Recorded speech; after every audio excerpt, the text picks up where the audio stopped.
something separate, our own project. What I'd like to do at this point in time is to introduce Mike Flood. Mike has a great message for us about a pretty decent team in town. And I always like hearing Mike speak.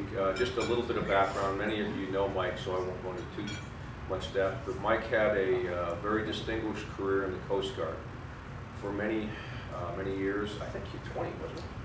20, yeah, 22. And he left in good standing, didn't you? Yeah, they gave me a little party. Okay, that's good. But before that, he was cool. Yay! Yeah, and Leroy, I figured that would pass your approval, but Okay. Walt, Okay. he's a good guy. He is. Okay, all right. He's complaining. He had a great college career. He had, I won't get into too much depth, but he had an opportunity to interact with a dropout for a couple of years that did good in the community. A guy by the name of Paul Allen. And so he can put Paul on his list of friends. It's always nice for cocktail discussion, but we'll leave it at that. Especially when he throws the party. Yeah, exactly. Yeah. So did he ever actually graduate? No. No, I didn't think he did. Sorry. We won't bring that up, Rob. College career life ready. But Mike has the enviable position of being the Vice President of Community Outreach for the Seahawks. And those of you, are you in the same office you were? You've been for a while in that corner office? Yeah. Oh, his office is cool. It overlooks the practice facility out there, the lake. It's a wonder you can ever get anything done. Of course, you're never in there because you're traveling all over the place. But Mike will tell you a little bit more about that. But with further ado, Mike Flood. Thank you very much.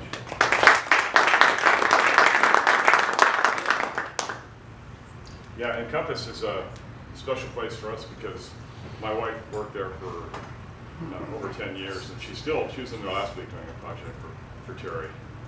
And so I love the services they provide, and it does dovetail in nicely what we do with the Seahawks, because a lot of the cases that we work with in the community aspect came from families whose kids are having some difficulties, or kids who are having difficulties who don't even have a family.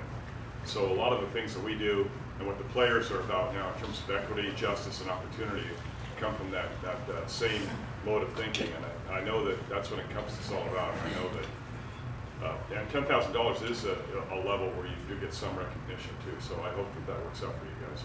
But for me, yeah, I was at WSU with Paul Allen, and he was a center on our intramural football team, and he did people's computer science homework. In fact, one night he would come home around 2 in the morning from doing projects down in the computer science lab, running programs that he had devised for a federal program where he'd make a little bit of money. But when he got back, he always wanted to play the guitar, and so I was the president of this tiny fraternity, and the guys came to me one day and said, "Listen, Alan's playing the guitar. We can't get any sleep. Would you talk to him?" So when he came back the next night, he started playing the guitar again. I said, and I was still up. So I said, "Paul, you gotta quit playing the guitar at this hour. Nobody can get any sleep." And he says, "Well, I did just do everybody's computer science homework." And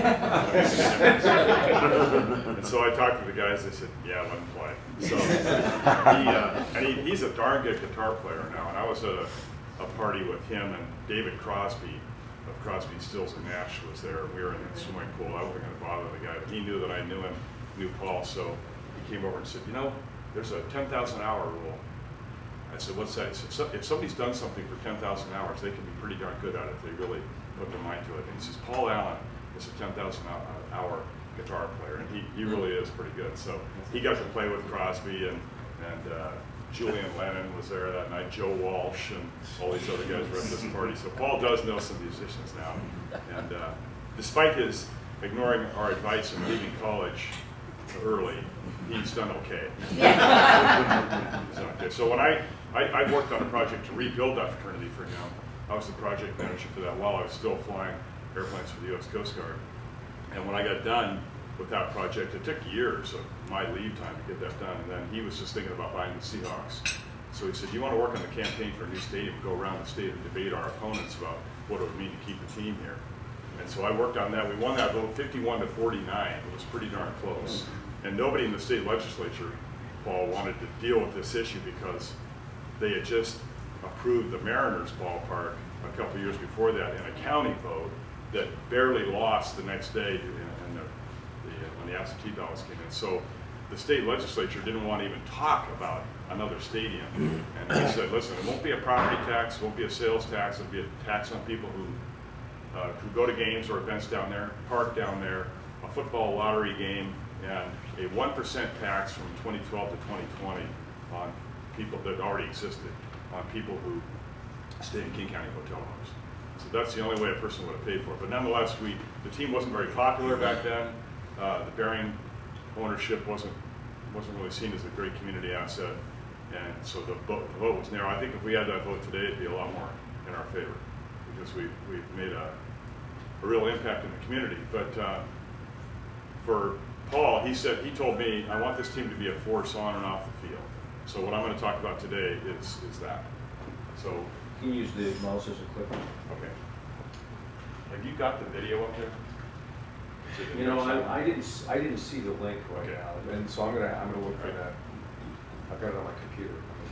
All right. Well, help me get to the. Yeah. Get to Near, would you, could you, He needs to could you help? slide. He needs to go and play. Play.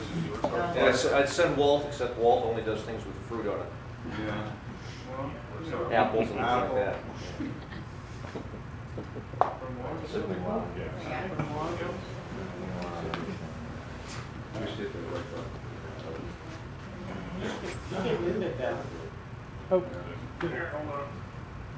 Just hit the arrow on the keyboard too. Yeah. There. You use the left button. Left. Left. Yeah, the guy's getting the stick, he's gonna make it a.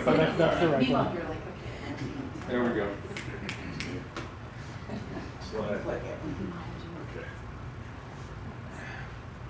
We've sold out 130 games in a row, and this whole 12 thing began in the Kingdom. The fans made so much noise that the NFL actually instituted a rule that if they asked the home team crowd to be silent. Steve. Yeah. If the referees asked the home team crowd to quiet down, they had to do it or they penalized the home team, which only made the fans more enthusiastic. So that rule only lasted for about a year. But knowing that the Kingdom was the genesis of this whole 12-man thing in professional football, the team retired at number 12 in 1982, and only the fans wore it. In fact, the one player who wore it is Sam Atkins, wore the number 12. He's going to be involved in a charity golf tournament tomorrow up in Bellingham for a Navy SEAL that passed away, and I'm going to go to that with him. But he told me a story one time. He's a owner of a construction company, and he said, Mike, it's not true that I'm the only one that wore the number 12. I was giving a tour to some groups, and he was in the building doing some work. And he came over, and I said, so who else wore it? He said, well, one time, Jim Zorn, his jersey ripped in the first half. And so Sam was a quarterback, a right-handed quarterback, Zorn a left-handed quarterback. So in the second half, Zorn wore the number 12. So Jim Zorn also wore the number 12 on the field. But the next week when Sam was on the field before a game in Minnesota, the Minnesota coach came up to him. This is before a lot of video was shared between teams. And he said, so you can throw with either arm? And Sam said, yeah, if I'm rolling out to the right, I'll throw right-handed. If I'm rolling out to the left, I'll throw left-handed. And the coach said, I just think that's amazing. But anyhow, we've sold out 130 games in a row, and we've got 50,000 people on the waiting list for season tickets. The enthusiasm in the stadium is still just as great as it's ever been. And I'm going to press the left button and see what happens. It worked. So for me, The other left. yeah, having known Paul in college years, yeah, you can't go back. Having known Paul in college years, for me to be in the locker room with him after the Super Bowl win in New York was special because he'd gone through a lot of health difficulties with Hodgkin's disease and some other things. So it's very special to see all the, even though he doesn't appear emotional, he does a lot of these things for the good of the community. He owned the Trailblazers when people asked him to come forward and buy the Seahawks, or they were going to move to Los Angeles. And so he really did save the team for the Northwest. And to have 700,000 people on that cool day in February out there together, no turned over cars or anything like that, everybody got along. It's one of the, right now especially in the country, looking for sources of unity, this is one of the great unifying forces where you get people of every background together on game day or in a parade like this. So for us, knowing that the 12s give so much to the team on game day, make it so hard for the opposition to get their plays called and run without going outside, we want to give back to the community in any way we can. And we've identified what we want to do geographically. We work from Alaska to Oregon and over into Idaho as well. Primarily around Renton and Seattle. We'll start there because that's where we live and that's where we can have the most impact. But all over the state, we'll do things primarily for the healthy development of youth. That's our main cause. But we do work in supporting causes that fight cancer, autoimmune diseases, and all kinds of other things, and especially with the military too. That's another one of our focuses. Hey, what about concussions? Sorry to Yeah, the concussion awareness. Yeah, and I'll talk about that in a minute when we look at the future of football. Yeah, we're part of the Brain Injury Alliance, Brain Injury Association of Washington. Yeah, we support them, and we got a law passed in the state, the first out of 50 states to get a law passed that has to do with the safety of football, who's on the field, what you're supposed to do when something appears to happen, so they don't put kids into the game too early, from youth football all the way through college football. Last year we did some things for Cleveland High School's football team. It's amazing how many kids in Seattle on football teams are homeless. Cleveland has some, and we've got former players and current players who work with these kids. Some are actually at the school, and they're working with kids at Rainier Beach, Cleveland, and the schools down in Tacoma to help these kids out. We know that the players have a unique opportunity to inspire people. And that's why the natural connection between kids and players, boys and girls, and football players. Russell Wilson is his own machine when it comes to the community. From the very first day he was here on the team, after the very first game he played, he talked to Sandy Gregory, who just retired after 42 years with the Seahawks. He said, "Sandy, I want to go to Children's Hospital. You have one here, right?" So she took him down there the first couple of weeks. And he started doing things with kids, and finally he said, "All right, I've got it. I'm just going to keep going down there." And he still goes down there almost every Tuesday to visit kids. Make-A-Wish Day is now a 3-day program where we bring tons of kids in who are going through very difficult disease battles. And we introduce them to the players. We have them come out on the field and have their own introduction down at the stadium. John Schneider is part of FEAT, Families for Effective Autism Treatment, because he has a son who is autistic, and he and his wife, Tracy, they just met with Ernie Elson, his wife, when Ernie was out here for the Boeing Classic, because Ernie also has connections to autism, and they come up with some new ideas and things they want to do. But John raises about $500,000 a year in one event with 200 people there, raises $500,000 every year. The players and the coaches serve as waiters, and people just give a ton of money at that event. And they give all that, they became a subset of FEAT rather than forming their own charity, so that they can help families who can't afford certain autism treatments that aren't covered by insurance. In terms of what we want to impart to youth, one of the biggest things we want to tell them now is you got to treat each other with respect. And the team treats each other. We were up in Bethel, Alaska this summer, and I heard about the difficulties in this native village about kids. Even this native village around Bethel, they had bullying problems that were leading to terrible situations for kids. So I told the players, you guys got to talk to these kids about how you as teammates get along and how that transfers to kids in school. And that's a consistent message that we try and impart, so that people will not bully each other and be kinder to each other. We use our facility there at the VMAC for a lot of, instead of always taking the players out, sometimes we'll bring kids in and have them meet not just players but staff, men and women, black and white, everybody, so they can see that in the building, besides football players, there are people that work there who are share a camaraderie that they can enjoy later on. You don't have to be a football player to work in sports and to be part of the sports team. Here's some examples of the Make-A-Wish Day that Sandy created in front of the stadium. We have hundreds of employees get down there, and we bring the kids in the locker room, give them a jersey, interview them with actual television stations doing the interviews of the kids. And then they enter the field with the Jumbotron all lit up with their name on it. The Seagulls and Blue Thunder are down there. And then we bring them over to practice the next day. They get to play with the players and do things like that. And then the third day they come to a game and they're on the field before the game and they get to enjoy the football game together. They end up forming bonds between each other that Make-A-Wish has said is unlike anything they've ever had before, because these kids are normally, they and their family are doing things separately, but in this event for 3 days, they get to share things with each other and get some empathy going between them. And for me, having been in the military for 22 years, and my father was a Marine, I'm very happy that we get to do tons of things with the military. Last year we had the Nisei veterans, one of the most decorated fighting units in American history, the sons of Japanese people who had been interned.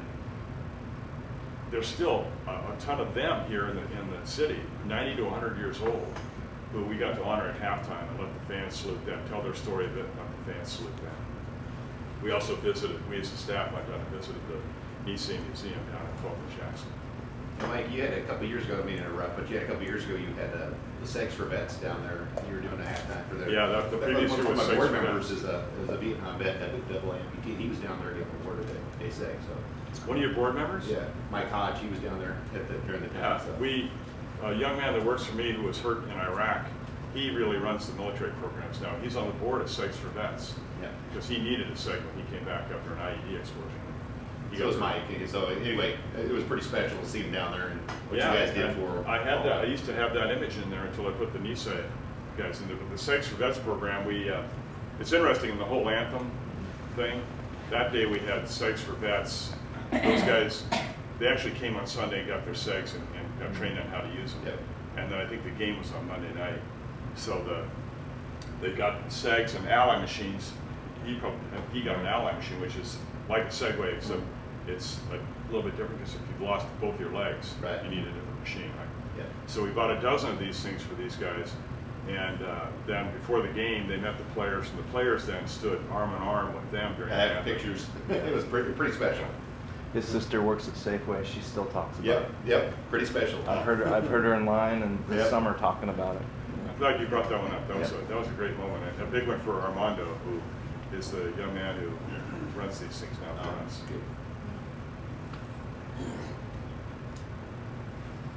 At training camp, another idea that Armando came up with is, why don't we adopt a service every year? So we adopt, first, he being in the Army, the first service we adopted was the Army. Of course. And so we went Army, Air Force, Navy, Marines, Coast Guard, and then back around again. And so at training camp, we'll have that service that year. We'll send a ton of members out, and they'll get to be down in the field right next to the players watching practice. And this year, we had, after practice, Paul Allen's historic aircraft museum up at Payne Field. They came down and flew down the middle of the lake. It was a real smoky day. They could hardly get off the ground in Payne Field because the visibility was so low. But they got down there, and I don't have any great shots of it. I think I took this one, but it's you can see a P-51 Mustang and all these other aircraft that Paul restored flew down at the end of practice right down behind the military personnel with the players signing autographs with the military. And Salute to Service Month is where we raise money for a cause like Segs for Vets or the Nisei veterans or sending people back to the World War II Memorial in D.C.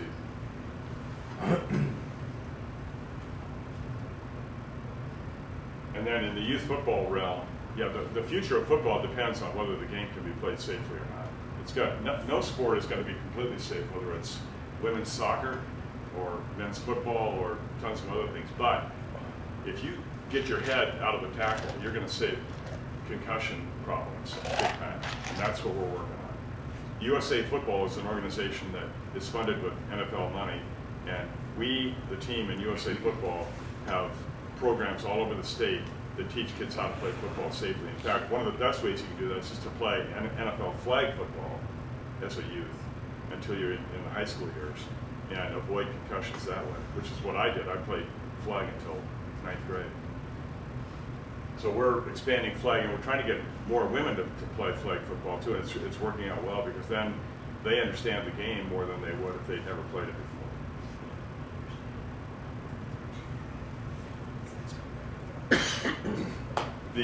Our ability to connect with the fans is enhanced by the fact that we have a budget and an attitude that we're going to be out there all throughout the year. And in the summertime, we have the 12 tour where we'll go visit places from Oregon to Alaska, different communities, and just do things with folks in their community, try and leave something behind, do something positive in that community. We visit hospitals in Anchorage. The Alaska Native Hospital is one that we visit every year now, where Native people from Alaska come in for more serious care. We have programs in Yakima. I had the Yakima fusion dance team over, these 30 girls who come from pretty tough backgrounds over there. They've come over for the past 2 years and danced before one of the preseason games in Touchdown City in the event center. And what we're trying to teach people, speaking of service, is we want people that we work with to go serve others sometime soon after we work with them. And so for the fusion girls, even though some of them are homeless, they raise money for homeless projects in the Yakima Valley.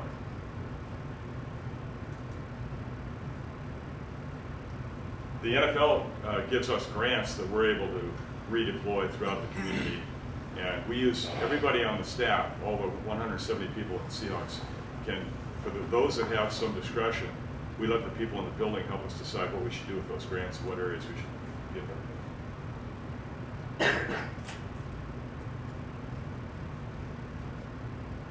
This is the players. Last year, the players decided this whole anthem thing is we got to do something positive. It can't just be a demonstration. We've got to do something positive. So they raised, between their own money, Paul Allen, Pete Carroll, and others, including Microsoft, we raised $1 million in that fund, and now it'll continue to grow.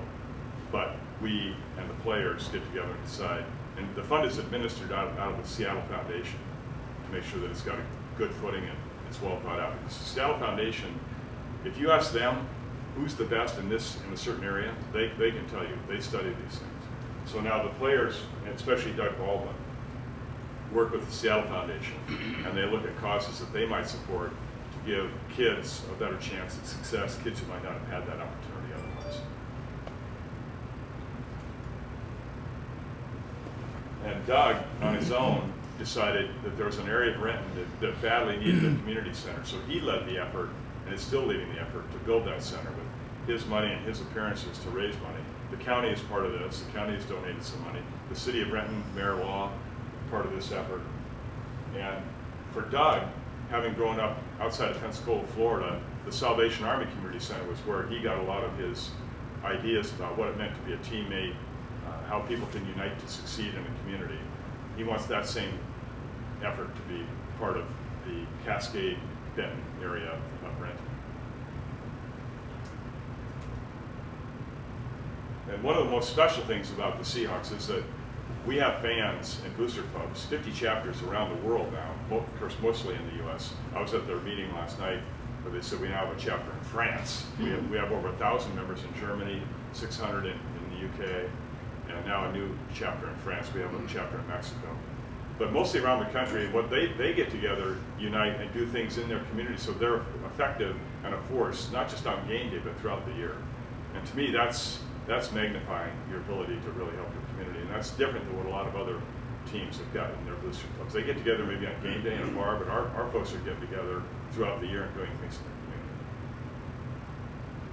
The Ronald McDonald House is a long-standing program that we've been involved with through the Renton chapter of the Seahawkers. They lead that effort and go out to that place twice a year we go down there with either former players or Blue Thunder, Seagulls, and other fans, and entertain, cook food for the kids, and entertain them and their families for a few hours. It all comes out of the attitude of Pete Carroll to respect everybody and every opportunity. And I put that's the woman who raised the 12th night flag on Military Appreciation Day last year, Colonel Barbara Nichols. And she came to practice, as we typically do with our military. The person who's going to raise the flag on our Salute to Service Day comes out to practice on the Friday and Saturday before the game and gets to meet the team. And Pete really enjoyed meeting Barbara, so when she got done, and she, by the way, was a Rosie the Riveter in World War II, then became a nurse in the Army and served in World War II, Korea, and Vietnam, and was also part of helping adopt 70 kids out of Asia adopted into the U.S. So Pete loved her, and when she was getting ready to leave and get back in the wheelchair, he said, no, I'll take her. So he pushed her back out. So that's what I wanted to impart to you, and I appreciate the opportunity to come out here. I've done it a few times now, and it's fun to be here again. I know so many of you from our work together. My wife, having worked for Terry, still does on special projects. So I appreciate that, and I'm willing to answer any questions that you might have. Yes. So, how do folks get involved with the Seahawks and their charitable stuff? I have a lot of people that have experience and want to volunteer, but the problem is that when we're in the office, in a couple of hours, we'll talk about dozens of projects and just see somebody and say, hey, listen, so you're going to work on, and so to get the volunteers to come in and understand what we're doing and be part of the development of the event or our support is hard. So really, the only way that folks do get involved is they run things on their own, and we help them. Yes. As a follow-up, the Seahawkers, that's impressive, 50 chapters you said. Do you have like a manual on how to do that? I mean, or is it grown 100% organically? Yeah, it's we support the Seahawkers. Like I said, I was at the Central Council meeting last night, but they have their own rules, and you have to pay some dues. It's like $25. They want people to pay something so that there's a commitment, and they form a chapter. They could be a trial chapter for some period of time. And once they follow all the rules and get through, then there are certain benefits. Like we have 18 people from the Seahawkers who are on the sideline before the game. It's hard to get down there, but people from distant chapters get first priority. You can be part of that group, and there's other benefits to being a Seahawk. But when we have road game rallies, you've probably seen when we're on the road, we have tons of fans out there supporting us. The Carolina chapter, the Georgia chapter, Central Florida. We played in Jacksonville last year. This woman who runs the Central Florida chapter told me that the Jacksonville ticket office was so happy with her efforts. She sold over 7,000 tickets. She referred people. So that they gave her pregame an area and hired a DJ for her to entertain Seahawk fans who came to the game. There were tons of Seahawks now. Wait till next year now that you got the two Griffith brothers from UCF. Oh yeah, for the Shaquem and Shaquille. Yeah. Mm-hmm. Got a chapter in London? Yeah. Yeah. They're all fired up? Yeah, Nancy will be able to party. Going to the game in London. Yeah. Yes. Yeah, but explain to the group real briefly how you got your tickets. Oh, well, I kind of got them From the Oakland Raiders. from the Oakland Raiders. They're the home team, so they've got more tickets. They were willing to give up a home game. We weren't. So we're the road team. I think we're getting 2,200 tickets for the players, family, coaches, staff, and major partners. It's not very many. I think they'll do anything to not play in that stadium. So is Yeah, there going to be? they moved to Wembley, which is 85,000 seats. The other stadium wasn't done yet, so about 2 weeks ago they finally Are started. they making a new stadium for? Yeah, but it's more of a soccer stadium, so it's only 60,000 seats. Well, every year they're getting NFL games there now. Yeah. Well, most importantly, are we gonna hit the Super Bowl and win this year? Well, Come on. I figure we will, Every, because I see the, every year Mike says we will. and I was right once. Forget about it. Forget about Put it up all times. that. By the way, I don't put the video up. I know. Oh, okay. You need to move it. Mike, I wanted to ask, it sounds like you're working a long-term plan to this, but I officiate football as well as baseball. Yeah. And before every game, we ask coaches, it was a question we ask coaches, we say, do you have a license professional on site. Do you have a licensed professional on site? Able That's terrible. to evaluate for concussions. Yeah, that And- came from the Zach Lysted law, which we Yeah. helped get passed. Yes, and this year, we know we've seen every year for the last 3 or 4 years, we've seen it. 3, 4 schools go from 3 programs, freshman, JV, varsity, down to 2 programs, JV and varsity, just because of numbers, and youth football numbers are struggling. So is there, it looks like this flag football initiative is part of it, but is there a plan, an NFL plan, a Seahawks plan? For football participation, To yeah. keep the numbers coming up? Yeah, there is. Because we've seen that a lot of times in the cities more than outside the city. The participation rates are dropping in all sports. Yeah. So yeah, we're working on that. Parents are, especially football, parents are scared. Yeah. Yeah, and I can understand that. Is it maybe One other cost? thing, pardon me? Is it cost? Is that why kids aren't doing it, families aren't doing it, is the cost of how much it's costing people to participate in those sports? Some of it is cost, and another thing I wanted to mention in that regard is that Lieutenant Governor Cyrus Aviv has a program that, and I'm part of this thing too down in Olympia. It's the Association of Washington Generals. We got a license plate bill passed a couple of years ago, and the license plate money from Seahawk license plates goes to support kids in schools around the state, and the money goes to. Has anyone heard of Invest Ed? Yeah, Invest Ed is a wonderful charity, and then the other program that Cyrus wanted to fund was Washington World Fellows, which helps kids who would never have had the opportunity to go over during their high school years and study in the summer in Spain. But the Invest Ed money puts about $500,000 a year from the sale and renewal, $28 per plate of Seahawk plates. There's about 18,000 of them out there that goes to these agents, a counselor, a coach, whatever it is, deputized in every school to say, to be there for a kid who comes and says, listen, I can't afford music, I can't afford that instrument, or I can't afford the cost of a physical, that kind of thing. And so Invest Ed does that. I'm really happy that our money, the money from Seahawk plates, all goes to that cause. This And club, another one is called Sports in Schools. Yeah. That does the same We're thing. involved in this. Yeah, I was just gonna remind you guys, you made a big contribution to Mount Side's Invest Ed last year, so. appreciate To that. which, This club made a big investment at Mount Si High School's Invest Ed account and Two Oh, did they? Rivers Alternative School. yeah, because it's not just money from Seahawk plates. Yeah. They have a lot of money to support these kids. It's a wonderful program. The woman who runs it is a former community boss for programs for bowling nationally. So we're And about, she's very sharp. yeah, we're about 2,000 kids and we get about $750 a year. Gives you an idea how much resources they could use to really spread out the resources. Yeah. You want to show them? Yeah. Mike, what's I- the I'm other moved. pro football team in town, the women's one? Yeah. You guys have anything to do with them? No, not much. I've talked to them before, and I've had them. They're really the tackle. Yeah. Yeah, what's that called? Not the beach, it's not the beach. No, it used to be called Lingerie League. Yeah. But they're actually way more serious about football. Yeah. They took that name out a few years ago. Right. I've had them down when they won the national championship a couple of years ago. I had them all down on the field cool. with me before the game. They play at Starfire or what's it really? They play at Kent Shower Center, and they'll get 7,000 people. Really? Yeah, let us know if you need help with the sidelines or anything like that. We could come down, clean that Yeah, up. that's for very you. nice of you. Rob. Yeah, yeah. They're pretty serious about getting in.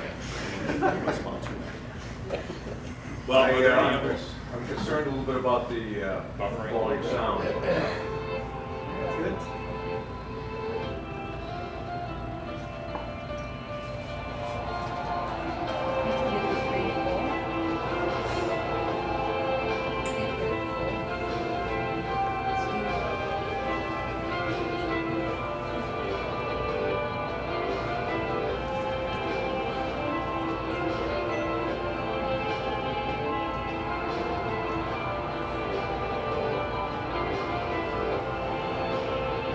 Earl was in practice yesterday, by the way. Even all the employees were looking through the windows in the indoor practice field, watching Earl Thomas.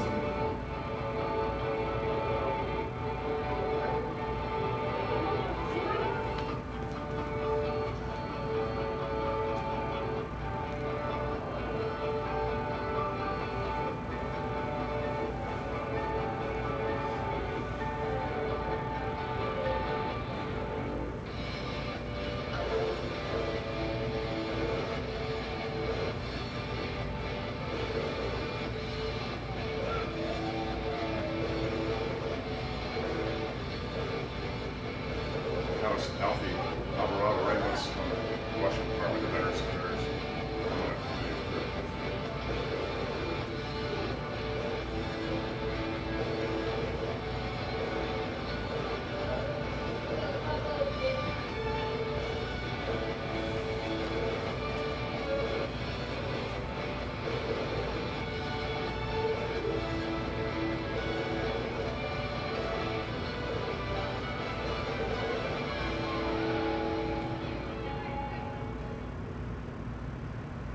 Thanks. I appreciate that, Steve. If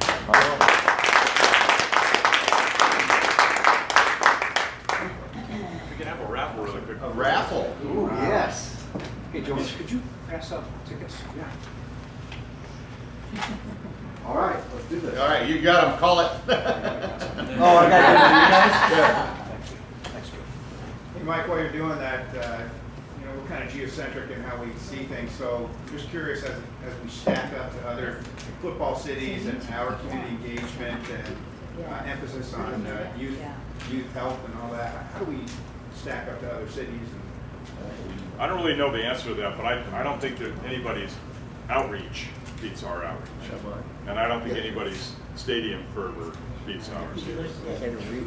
And I know that in terms of booster clubs, there's no central governing body with a philosophy and a way of following what they're doing in the community. These women and men on that central council really are good organizers. It's like having your own church. Because they're out there for all the right reasons. But I do know that league-wide, these programs exist, and the league has character and health and wellness programs all over the league, in every city. But we're the only team. Emily Cutterson works for us, is known by the NFL for every grant they've got. If there's ever any money, we apply for every grant. We've got the best justification, and we employ every grant. And if there's any money left in any program at the end of the year, we get it because she's so intent on how we run that program. Yes. My wife, Joy Nelson, is in charge of the volunteers for Rumble at the Ridge. You want to say anything about Rumble at the Ridge? Yeah, the Rumble at the Ridge, the Boeing Classic really started because the CEO of the Seahawks, Todd Lewicki, had worked for the PGA Tour. And the PGA called him up and said, listen, we owe a tournament to Snoqualmie Ridge. Can you help us put the tournament out there and figure out who's going to be our main corporate partner? And so Todd said to me, God, check this out. I want you to investigate what it takes to run a tournament like that. So I talked to the guys in Newport Beach, which is the Toshiba, which is the best tournament on the tour at the time. And they gave me all this information. I digested it with reams of paper, and as I told Todd, in his first year as CEO of the Seahawks, when we weren't selling out at the very beginning, I said, Todd, I wouldn't do it this year. They said, this is all the work it's going to take. It's going to be just a monumental undertaking. You shouldn't do it this year. He goes, okay, we'll do it. So that's how he is. He's the guy now who's running the Seattle Hockey Partners. So anyhow, we got together and they wanted, the tour said they had a sponsor lined up and it would be Lazy Boy. So we thought maybe there's a different name. So Todd lived near Alan Mulally, who was the CEO of Boeing at the time. And so I think Mulally bought so many magazine subscriptions from Todd's kid for a school program that Todd went over to thank him and started talking about the tournament, and then that led to them talking about Boeing being the title partner. And then Todd and I went down to Virginia Mason Medical Center and visited their BRI and what all the things they're doing, and that's how the partnership started years ago. And that tournament is now one of the more successful tourneys on the senior tour. This year, the smoke was kind of it probably diminished the crowds a little bit, but it still it's raised over $10 million for autoimmune disease fighting at BRI. And then the Rumble at the Ridge. Rumble at the Ridge is the Seahawks event on Monday. Yeah. And your wife is part of that? She's the chair that takes care of all the volunteers for that whole week for volunteer support operations, which runs the volunteers. There's almost 800 volunteers in that week. And the Rumble at the Ridge doesn't need quite as many because there's not as many people coming up to watch the tourney.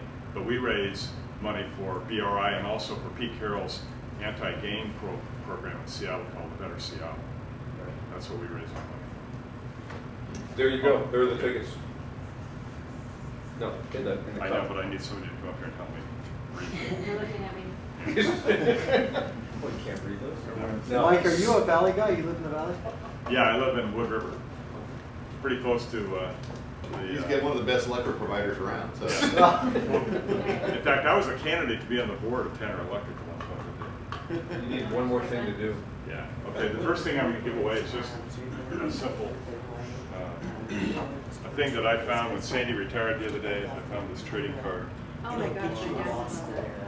It's pretty cool. There's a lot of I hope I notable win. players. Okay, so we got 425476. Is Terry? I actually have one of those in my app with Marty gave me. You do? Oh, Marty got you. Okay, all right. So should we draw another? Yeah. Yeah, thanks, Terry. Put him back in for the next bit. That's such a cool story. 425478. Probably. Is that me? No, you're 8. Nice try. You're 8. Damn! Wait, what is she? 425478. 478. 478. That would have been the numbers you were handing out, Jonas. Who's 478? Well, I'm positive. I can read. It's not me, but I guess I win. Oh, wait. Okay, we'll try Must it be again. present to win. Oh, my We'll try it Lord. again. We'll try it again. All right, how about a football autographed by Bradley McDougall? Is that you? You win. Okay, here we go. We're going for the football, huh? 425486. 486. All right. Jonas, you knew that one. And take some posters. I've got a couple of Shaquille Griffin, his brother Shaquem, and he are twins are going to be starting this weekend. That's amazing. That's a great story. You went to UCF? Yeah. Oh my gosh. So we're excited. They were essentially national champions last year. The governor of Florida said they claimed the national championship, and they paid all the coaches for one international championship. Yeah. Include any of Okay, any other questions for Mike? Is there parties going on in London that I need to know about? Yeah, there's going to be a Seahawks pub. Okay. It's going to be our designated place. So I'll tell you about that. Okay. They're working on all the details. We're going to get there on Thursday. I'm coming. I'll be there Wednesday. Okay. All right, any other questions? Any other business? Yeah, what happened to Sergeant of Arms? Oh, yeah, okay, well, Now, if anybody would like to just, Great to meet you. we'll take care of it next week. Save your money till next week. I may enjoy the rest of your day. Thank you. Good luck to you.